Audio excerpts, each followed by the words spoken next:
Eile korraldas Sotsiaalministeeriumi hallatav TEHIK vanadele inimestele nobedate näppude vooru. See tähendab seda, et loetud aja jooksul pidid eakad inimesed välja klõbistama arvutist vaktsineerimisaja. Osadel see ka õnnestus, kuid mis seis on täna? Ajad on otsas, perearstid on närvis ja tegelikult sõideti sellega üle suurest riskirühmast.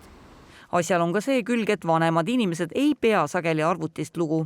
Kas teie digioskus on nii hea, et te oleksite suutnud läbi digiregistratuuri endale? Ja ma sellest pidan, mul ei ole seda asja. Нет. У нас у меня дома сидит с компьютером. Ma ei saa sellepärast, et mul ei ole arvutit esiteks ja ma ei oska teda isegi tööle panna.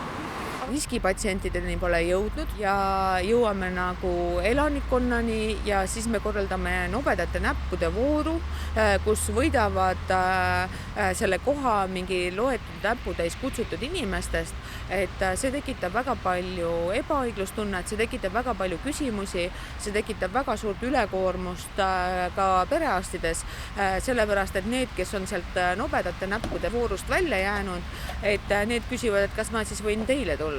Tegelikkuses muutis eilne katse viia läbi massvaktsineerimist, aga inimesed katsejänesteks rikuti eetika põhimõtteid ja kalduti kõrvale vaktsineerimisplaanist.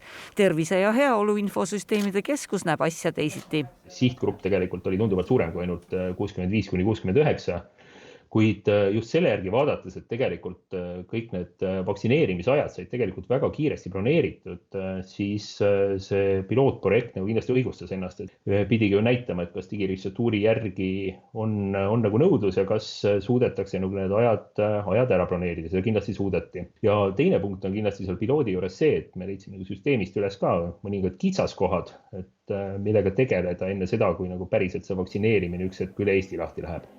Eksperimenti lubas Jaagus enam praegustes oludes mitte korrata, vaid oodata, kuni kõige väetimad on kaitse saanud ja vaktsiini laiemalt käes.